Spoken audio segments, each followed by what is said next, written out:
Evening. Evening.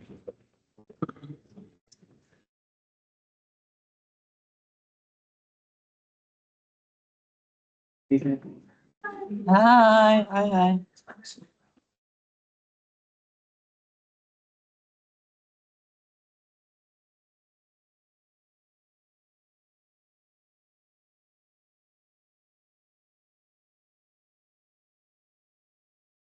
Evening.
Sit down.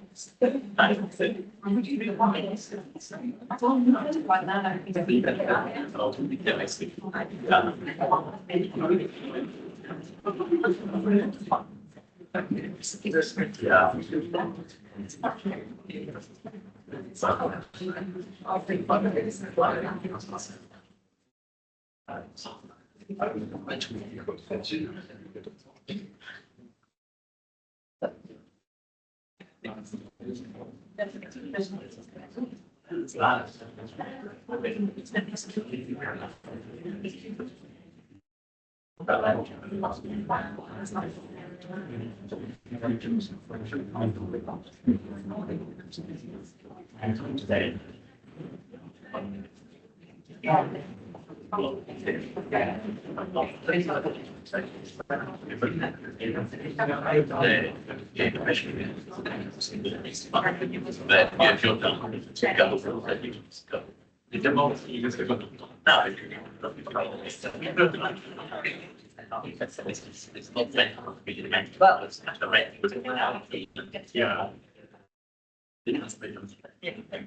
Next.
Yeah. Yeah. I can tell.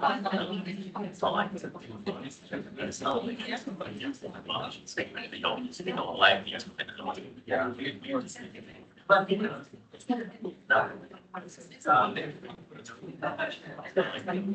Yeah. Fine then. Hello, everybody. Good afternoon. I think we'll make a start. As you will know, we've got fairly tight time frames for the different sessions this afternoon, so I don't want to run late. By way of introduction, my name is Susie Green. I think most of you will have come across me by now, but for the benefit of anyone who hasn't, I am Susie Green. I have the absolute privilege of being head of sixth form. Just a bit of background about myself. I've been at Fulham now for 12 years, which is terrifying. I've done a number of different roles. I've been head of maths, I've overseen various things, and head of sixth form is the best job I've ever had. It's an absolute privilege to work with 400 amazing teenagers every day, and it's a real joy coming to work.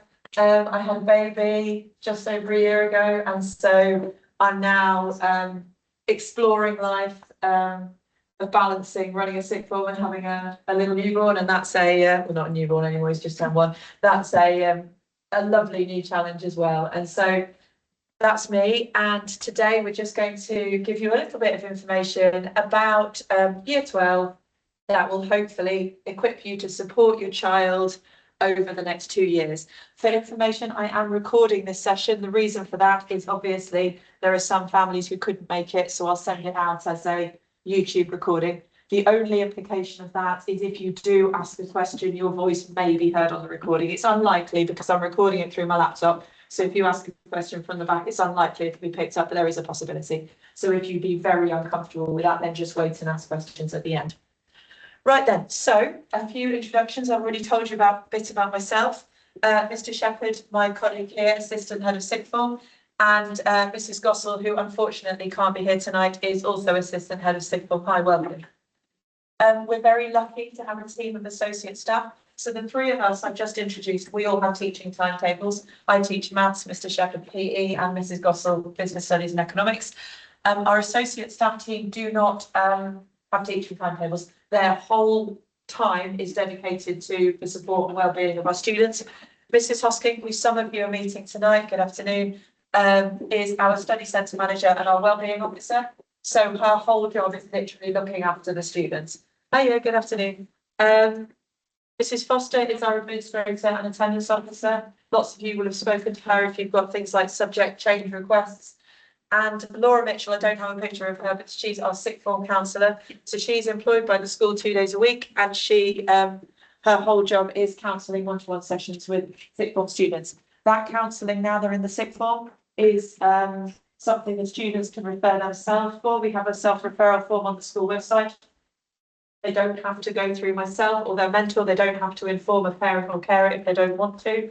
They can just access that counselling. For reassurance, if good afternoon, if the counsellor gets any information through that child that she thinks is worrying in terms of their wellbeing or safety, obviously that's passed on, but otherwise that is a confidential service.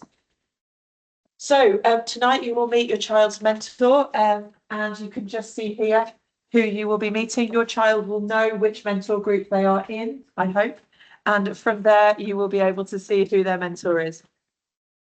Do take photographs at any point if it would be helpful. And your child's mentor will see you for a half an hour slot after this, and then if anyone needs it, there'll be a chance for a one-to-one conversation. Okay, while we're here, I'm just going to introduce the head student team. They're not here physically because they're all in their own Meet the Mentor sessions, but these students are year 13 students, and they are the head student team. You're very welcome. Come and sit wherever you're comfortable. So as we move towards Christmas of year 12, we will put out an advert for year 12 students who wish to apply to be part of the head student team next year. Our head student team programme runs from January of year 12 until Christmas of year 13. The reason for that is students need time to settle in before they take on that sort of responsibility. But by Christmas of year 13, they really want to be focusing on their examinations and studies. So we've tried it several ways, and we found that's the most effective way to get the best out of that team. If your child is interested in being a member of the head student team, they will be able to apply for that. Applications will open towards the end of November, and then interviews will be held in December for a January start. Also, your child will have been introduced to these students a number of times, and they will have the opportunity to ask them if they have any questions and to participate in the projects that they are leading. A number of students in this room actually have already signed up to be part of a mentoring programme run by this group of children, where sixth form students can do one-to-one math support with students in the main school. So if you're interested in any leadership opportunity as a student, please do speak to this team. They are here to help you and to guide you. So communication with parents. Firstly, I owe you a big apology. I'm sure you've heard about the absolute nightmare we've had. We have a system called BromCom that does everything. It has all of our contacts, all of our student information, and it broke for 2 weeks. And that's not a school problem, that's a BromCom problem, and it's been a nightmare. That means I sent you several communications that didn't go through. The reason for that is we had to add all the external students, the students who didn't attend Finham from year 7 to 11 on. It didn't port through, which meant the sixth form communication didn't send, and I found that out at the last minute, and I am so sorry. That's fixed, it won't happen again. So you'll be now receiving my communications. So in terms of how we communicate with you, you will now start receiving your weekly bulletin that I've been sending to no one so far. I promise that is interesting. It'll take 5 minutes to read. Please do skim it. We'll send separate emails to you where needed, but I try and keep most of the communication through the weekly bulletin, because there's nothing worse than being that school who sends you 10 things a day and you don't know what to filter through. So read the bulletin and you'll have the key information there. MCAS stands for My Child at School. Hopefully you've all downloaded that. As your child gets things like progress checks and reports, they'll all be uploaded to there. So it's definitely worth downloading that. If you don't know how, you should have received a letter. If you haven't, then let me know and I'll make sure that's resent. And I run a series of online talks. A number of you attended the online talk I did before the summer as an introduction to the sixth form. I run those about once every 6 weeks, and we'll publish a list tomorrow with tomorrow's weekly bulletin. At this age, we do have some communication that goes through students only, not much, but do be aware that if your child is just not going to be able to cope with that, make sure their mentor knows so that can be supported. And in terms of their learning communication, all children will have access to Microsoft Teams and Google Classroom, and lesson resources will be set through there. So key dates, these are a few things coming up. Some children are at the sixth form studying a subject under a trial contract. That will mean if they narrowly miss the admissions criteria for some subjects, we don't offer trial contracts for every subject. For some subjects, if they narrowly miss the admissions criteria, they might be doing a subject on trial. Those trials are being reviewed at the moment, and children will be given a final decision about whether they can continue that subject on the 26th of September. Our internal subject change deadline is the 6th of October. What I mean by that is if your child wants to change their subject, they're not enjoying them, the deadline to do that is the 6th of October. After the 6th of October, I'm not saying it's impossible, but I'll have to have a conversation with the subject leader. And that is the point that we feel that really you will have missed too much, as it were, for that to be an easy transition. So if you are thinking students are making a change, try and do it by the 6th of October. The first formal assessments are the 13th of October, 20th of October. Now, when I say formal, these are in-class assessments. They're not big assessments in an exam hall or anything. They'll be done in lessons, and they will inform the progress check, which you will receive a month later. So students will need to be starting to think about those over the next few weeks. On the 16th of October, this will be my first online talk. I'm going to do a launch event for careers. It sounds ridiculous that we're going to start talking about post-18 options when you've only just started, but actually we need to get on with that really quickly, because there are lots of things that students need to be thinking about now to prepare for 2 years' time. Looking ahead, these are not things you need to really know now, but I thought it was good to put on your radar. On the 27th of November is sixth form open evening. Typically, most of the sixth form choose to stay and volunteer to help with that. It is optional, but most of the sixth form do. The week beginning the 1st of December, that's when we'll be interviewing for the head student team, as I just explained. The 12th of March is Year 12 Parents' Evening. The 1st of June, that week, is the Work Experience Week. The 22nd and 29th of June are the progression exams. Those are the formal exams that take place in the exam hall, and they inform predicted grades we give in the following September. Then we have a feedback week, and on the 9th and 10th of July, we have a 2-day careers conference. That careers conference is an opportunity. We have a ton of speakers. We have a huge careers fair, and students get a full day off timetable to write the first draft of their personal statement or their covering letter and CV, depending on what pathway they will be going down. And that will be with their mentor, one-to-one. But I mean, they won't be one-to-one all day. There'll be the whole mentor group there, but they'll have one-to-one feedback throughout the day from their mentor. So if you're planning on booking any holidays, obviously don't book them in term time. But if you were hypothetically going to book them in term time, your child would be significantly disadvantaged missing those 2 days. Just an early heads up. Timings of the day, most of you know these, but if anyone is new to the Finham Way, then do just grab a photograph of that. Specifically, we do expect students to be in for 8:45 in their mentor room. We are very strict on this, and I would say actually Year 12 have been brilliant, so thank you. We recommend that they arrive at school by about 8:40, so they've got time to get to their mentor room. My argument is when they go into the world of work, they will be in trouble if they can't be punctual, so it's really important we help them build those skills now. And in Year 12, they are expected to be in school every day until 3:15. So changing courses, I've already talked about this, but I just want to talk about it in a bit more detail.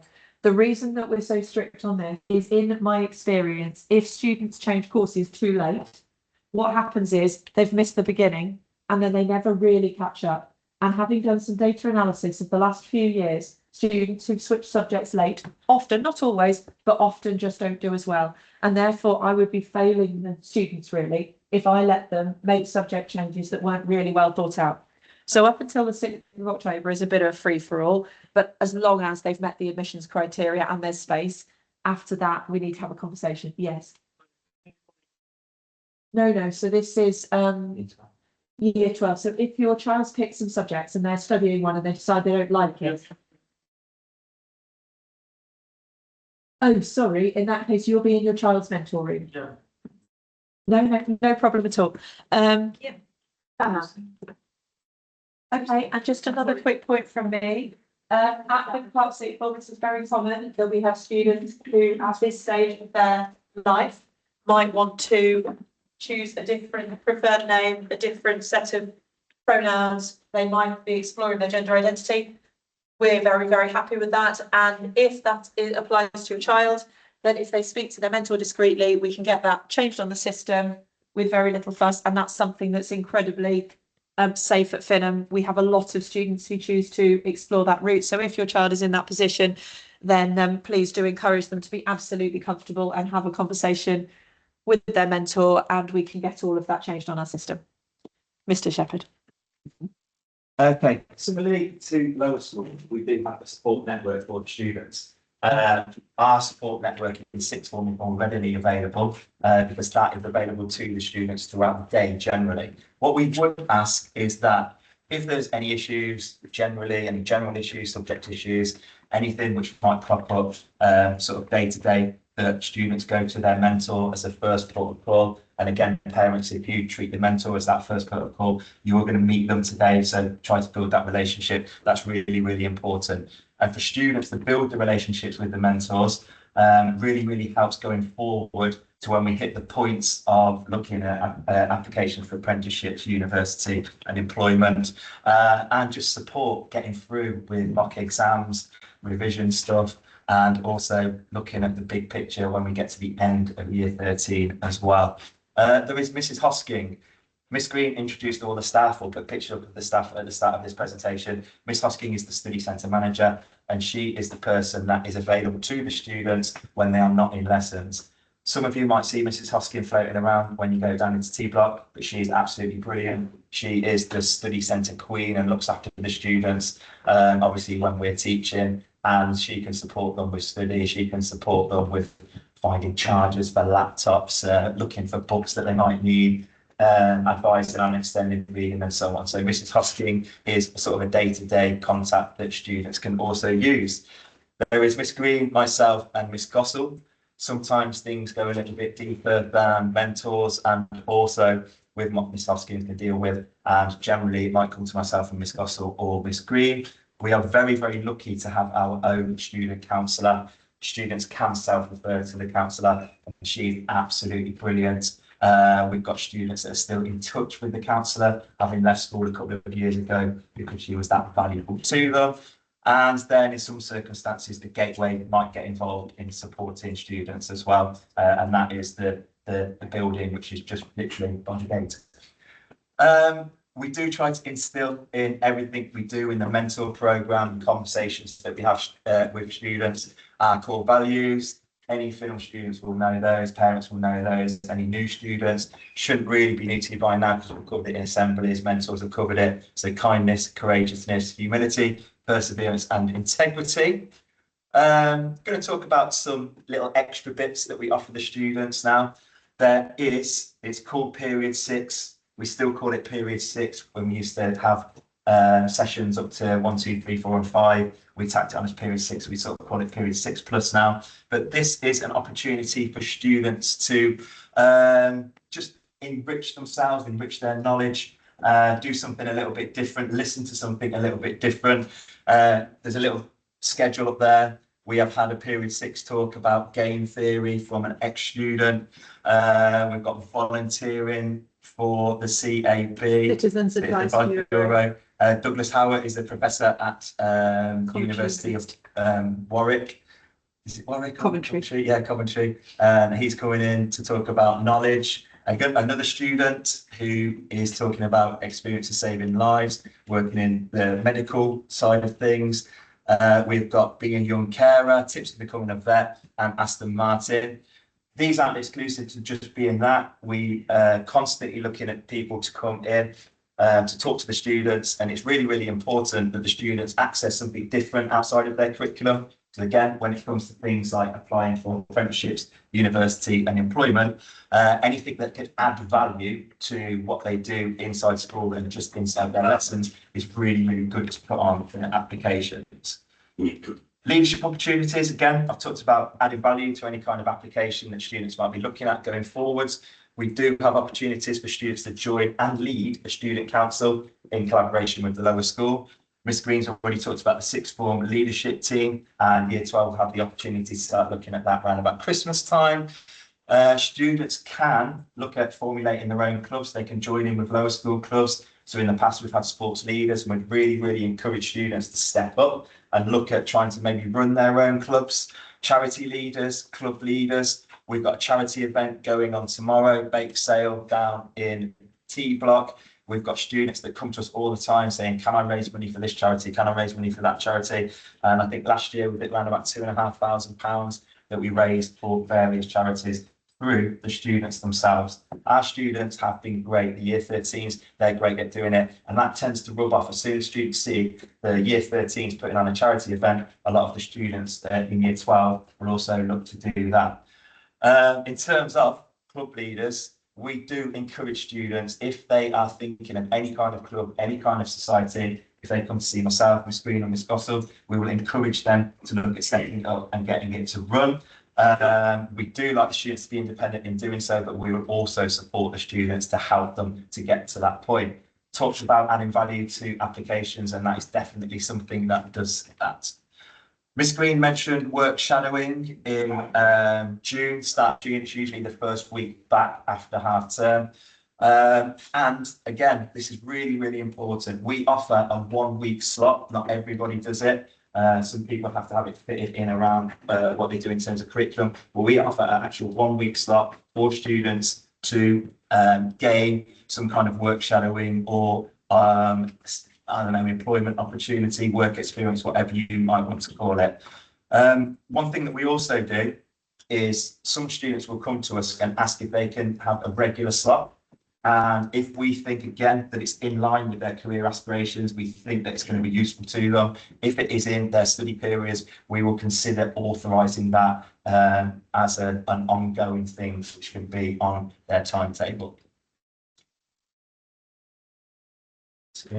And on the subject of that, I would say work experience is probably the most valuable thing that a child can do throughout their sixth form time. and the study period blocks are incredibly valuable for that. We can all see that going and doing a week at a specific place is very valuable. But for the students who have a career aspiration and they do one afternoon a week for, say, 18 months, we have children who go to the same primary school and they read with the same group of children, or who go to a doctor's surgery and they're on reception, so they work with the same colleagues and they make, the same cups of tea, the same filing system every week over a period of time. That is so valuable because it gives them a true insight into that field. And we've had students doing all sorts. I had a student who was training to be a tattoo artist who went off to one of the Coventry tattoo studios once a week and did training and then went on to an apprenticeship at that tattoo studio afterwards. If your child has a clear aspiration and they be interested in a regular placement, please do pursue that. Right then, independent studying is the biggest change when it comes to the sixth form. Now, clearly, all children have done some quantity of independent study to prepare themselves for GCSE, but it's not the same as having these big blocks of study time during the school day. Now, we ask all of Year 12 to be in school all the time. We didn't used to. Going back 7 or 8 years, Year 12 students were allowed to come and go as they pleased and were only expected to be on site in lessons. It didn't work. What ended up happening was students told me they were going, well, it wasn't me at the time, told my predecessor they were going to study at home, but they didn't. And they ended up slotting in part-time jobs, having driving lessons, getting up late. We then changed it, had all of our Year 12s in, and the results literally shot up overnight. And so we have a really clear track record that makes a big difference. So when they're in school, what are they doing? We expect them to spend a minimum of 5 hours studying per subject outside their lessons. The biggest fallacy that students believe is they think that studying means doing their homework. Doing the homework is the first bit. However, at sixth form, we expect students to do a huge amount of studying more, and they are having assemblies at the moment regularly where we are going through exactly what that should look like. So there will be no confusion, and I'll share some of that with you now. So we have a number of spaces you can see there the students can use. Our silent study area is genuinely silent. I found seven students from using it because they've tried talking there. Other than those 7, nobody has spoken in the silent study area this term, and we check it every 20 minutes. So you can see there's a real variety. Now, outside school hours, obviously students can study at home. We have connections with Warwick and Coventry University Library, and we can give your child a pass to go there and access those facilities. That's great for 2 reasons. One, if you don't have a quiet space at home, if there are several siblings or you've got a baby or whatever, students often benefit from using that space. And 2, they have so many great resources. We have a well-stocked library, but that is nothing on a university library in terms of resources. So if your child is interested in that, they can ask Mrs. Foster in reception and she'll give them that pass. So this is the cycle of independent learning, and this is what we ask students to base their studying around. They will have heard a lot about this. So, as I said in assembly, we've talked a lot about how students do that, because it's all very well and good say studying and say they should study, but if they don't know how, they haven't got a chance. So I'm going to quickly whiz you through what I've told the students about revisiting the lesson. Now, students know about this. We've talked about it in assembly. But after every lesson, they should put a period of time aside. This is not set as homework. They should do this independently to read their notes. Excuse me. Make sure they're clear. We've all been there, scribbling our notes really quickly, revisit them. What on earth does that mean? So they need to take some time, rewrite them while the lesson is fresh in their head, add in detail, and anything they don't understand, it is their responsibility to go back and fill that in with peers, textbooks, Teams, Google Classroom. If they've tried all that and it doesn't work, they need to speak to the teacher. We recommend they add in a relevant explanation at that point so that they don't forget again. After that, it's very important they highlight key points and summarise. This second bullet point here, there is a load of evidence that condensing their notes and writing a summary is one of the most valuable things they can do for 2 reasons. 1 is it helps them commit the topic to memory. 2, it's a really valuable exercise in their understanding of the topic if they are choosing what to put in their condensed summary. So I would expect this after every single lesson.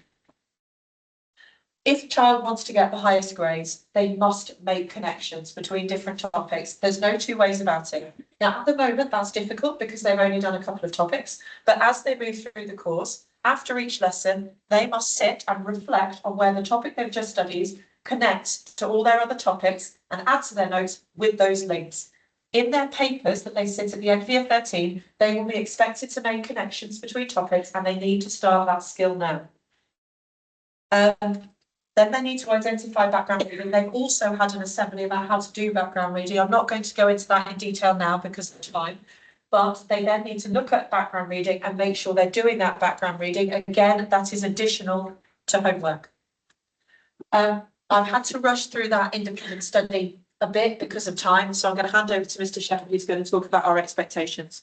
Yeah, we do have high expectations for the students. We have a high performing sixth form. We ask the students to commit to fulfilling their academic potential inside and outside of lessons. Lessons themselves, obviously, that is a given. Miss Green has talked about the study periods that students have. So some of them aren't quite used to that. And we are trying to build the students into making sure they use those study periods appropriately and using the cycle of independent learning, which again, they've had assemblies on. There's a session in the Learning Mentor programme on the cycle of independent learning. It's really, really important that they start to make sure they use their time outside of lessons appropriately and productively, as well as inside of lessons. Talking about contributing to the school and the local community, we've already talked about the charity work that students do, but again, our students, year 12 students, year 13 students, we like to see them as role models. We hope that they see themselves as role models to students in the lower school as well. So just conducting themselves in a really nice manner when they're in and around school and around sixth form, that really, really helps. Attending extracurricular clubs that we put on, attending the period 6 talks, setting up their own clubs, making sure that they work together to keep the environment that we've got down in T Block clean, tidy and conducive to study. That's all part of that. Little housekeeping things like making sure that, again, being role models for lower school, they don't have AirPods in, they don't have their phones out in and around school. They are allowed to use them in seat. Dress code, we are trying to prepare the students for work, so getting them into office wear dress code is something that we're really, really encouraging. And the year 12s have really, really bought into that this year, and their dress code has been excellent. Lanyards, really, really important. Some of the year 12 students in here have got them on. We have to wear them as staff, but we make sure, or we need to make sure, that students are wearing lanyards when they are on site. We need to be able to identify them as school students. Obviously, they're dressed differently to students in the lower school who have a school uniform. Some of our sixth form students look older than staff and they look like adults as well, but it's vital that they wear their lanyards, their green lanyards, so they can be identified, not necessarily by us, but by people around the school as sixth form students. I've already talked about being respectful and kind to the environment and being punctual to lessons, and importantly, personal development period and study periods is really, really important. The personal development period is period 1 at the start of the day, and that throughout the course of year 12 and year 13 helps to build the students into year 12, through year 12, into year 13, and then out the other side. We have looked at, with year 12 already, the cycle of independent learning, how to take notes, how not to use phones, how to use phones appropriately. There's things coming up on revision and study techniques, and we cover PSHE aspects, we cover religious education aspects, and one of the most important things is that we look at preparing students for the next stages moving into year 13 and also for year 13 and beyond. Home study, not necessarily going to trouble year 12 yet, but it's something to think about because we like to give students a little bit more independence in year 13, provided their attendance, punctuality and attitude to learning is good and they're doing well in their subjects. Some students may be afforded the privilege of studying from home in an afternoon where they do have study periods. We don't give that in the morning because of the value that we put on the period 1 sessions and what it does for the students and the knowledge that they gain in terms of support for university applications and year 13 apprenticeship applications and so on. So that's just something to keep your eye on going through the year, making sure attendance, punctuality and attitude to learning is at the highest levels. Bursary, not going to include everybody, but if students are available for a bursary or eligible for a bursary, students will have had a letter about that, and there are sums of money that the school can funnel towards students to help to support their studies. It's green. Thank you very much. So that's all from us. My big plea is we've got to get the studying right. Now you know a little bit about what the students need to be doing. That's just the start, but please talk to them about it at home. Ask them if they've revisited their lesson. Ask them if they've condensed their notes and summarised them. Sit around the dinner table and get them to tell you about it, because if we get in these habits now, they'll be so grateful for the next 2 years. Right then, I'm not going to talk anymore because you're going to meet your child's mentor. Please go to your child's mentor room. The mentor will be there and they'll give you much more information about themselves. If you don't know where that is, there's a list up in T block, and people can tell you where you're going. Thank you so much.